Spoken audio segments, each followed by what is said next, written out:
Nandito tayo sa kusina. Nagluluto tayo ng ulam ba? Prito tayo na ano? Bangus. Ayan o. Pritong bangus. Ang sahog natin sa ating lulutuing ulam na pinakbet. Dito ay walang wet market ba? Kundi ano? Wet market ba? Na may 4 na sulok na solido. Yung bang ano, wet market na open space na ang mga mamimili ay umabaybay sa mga paninda ba? Na ang mga paninda ay nakalagay sa mga konkretong latagan ba? Latagan ng mga sari-saring mga paninda ba? Dito namimili ang mga mamimili. Yung kanilang gusto ba? O naaayon nilang bilhin. Isa sa mga lugar na ito ay matatagpuan sa mga nagtitinda ng isda. Lugar na mabasa o matubig ba? Na kung di ka nag-ingat ay ano, siguradong madudulas ka.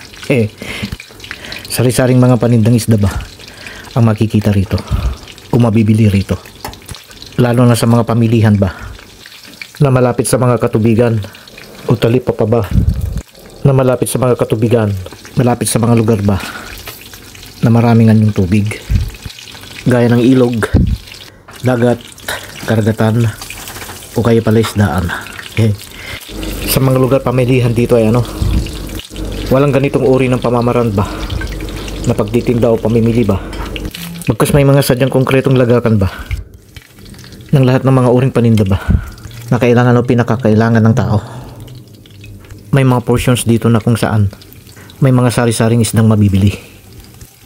Nakalagay ito sa mga boxes o kahong lagakang isda, lahat ng magkakaparehong items o magkakauri ba na mga bilihin ay may kanya-kanyang pwesto o lagakan. Lahat naman ng mga pwestohang bilihin ba halos magkakapareho ba. Ang mahalaga ay malinis, maayos, komportable, lalong-lalo ng mga mamimili, di ba? Ang kaiba rito ay ano, ang mga seafoods ay frozen o refrigerated. Fresh na fresh, parang kaharvest lang ba? At hindi lang yan, mga lugar pamilihan ba ay ano, malamig. At may mga portion din ano, mapre-fresh ka dahil sa sobrang lamig.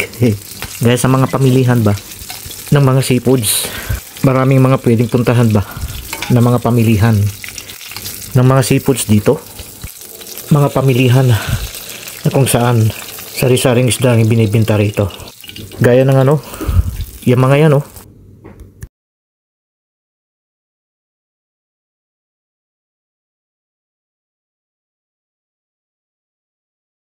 Ayan, tapos na tayong magprito. Simulan na natin ang ating pagluluto ng ating ulam na ano, pinakbet.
Lagyan natin na ng asin, panimpla.